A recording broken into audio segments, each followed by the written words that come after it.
Uang 100.000 sekarang kayak nggak ada harga dirinya nggak sih? Kayak dulu uang 100.000 itu nominalnya cukup banyak dan kita bisa beli banyak barang dengan uang 100.000. Tapi sekarang industri ekonomi yang apa-apa serba mahal, kayak bahan pokok mahal, plastik mahal, dan yang lagi rame sekarang BBM juga ikutan mahal.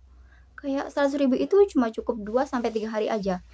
Nah, itu karena kebutuhan kita yang semakin banyak atau ada sesuatu ya di baliknya? Mari kita bahas. Saat ini kondisi perekonomian Indonesia mengalami masalah yang serius, di mana hari demi hari grafik kurs dolar semakin naik, bahkan sempat mencapai di angka Rp18.000. Akibatnya, mata uang Indonesia semakin melemah di mata dunia. Efeknya mungkin tidak langsung kita rasakan, namun tetap ada.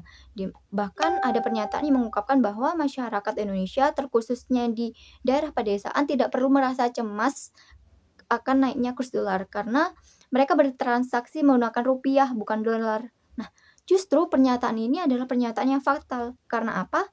Karena ekonomi adalah suatu ekosistem yang berkaitan satu sama lain, di mana jika kurs dolar naik, maka akan berimbas pada biaya produksi dan biaya distribusi impor bahan baku dan minyak mentah. Semakin membengkak biaya produksi, maka akan semakin banyak pula yang dibebankan ke konsumen. Nah, itulah sebabnya mengapa barang-barang pokok semakin mahal harganya. Nah, di kondisi sekarang yang kita hadapi bukan hanya sekedar naiknya bahan pokok ataupun naiknya harga BBM, melainkan bagaimana cara kita mengatur finansial kita. Nah, di saat inilah peran literasi finansial dibutuhkan. Bagi orang awam yang tidak mengetahui atau tidak menguasai mengenai konsep literasi finansial mungkin akan bertindak gegabah untuk menghadapi kondisi yang saat ini. Biasanya orang-orang seperti mereka cenderung untuk menggali lubang untuk tutup lubang atau terjerat pinjol atau pinjaman yang lainnya. Yang penting di pikiran mereka adalah kebutuhan tercukupi. Namun tanpa mereka sadari bahwa tindakan-tindakan tersebut itulah yang menjerumuskan mereka ke perekonomian yang sulit. Namun sebaliknya, orang yang mengetahui betul mengenai konsep literasi finansial akan memiliki kemudahan dalam menghadapi situasi dan kondisi saat ini.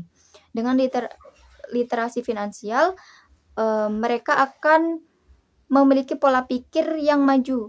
Bahkan mereka memiliki pemahaman bagaimana cara mengelola uang yang mereka punya. Jadi, literasi finansial bukan hanya berbicara mengenai seberapa banyak uang yang kita punya, melainkan juga bagaimana cara kita mengelolanya. Literasi finansial berbicara tentang kemana arah perginya rupiah yang kita punya, terus bagaimana cara kita mengumpulkan dana darurat untuk menghadapi ketidakpastian, dan bagaimana cara kita bertahan hidup di kondisi ekonomi yang sekarang.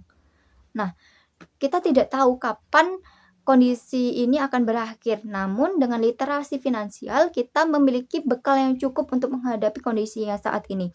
Mulai dari hal kecil untuk mengevaluasi pengeluaran setiap bulannya, kemudian melakukan efisiensi jika diperlukan, dan menabung sebagian uang yang kita punya untuk kehidupan yang akan datang.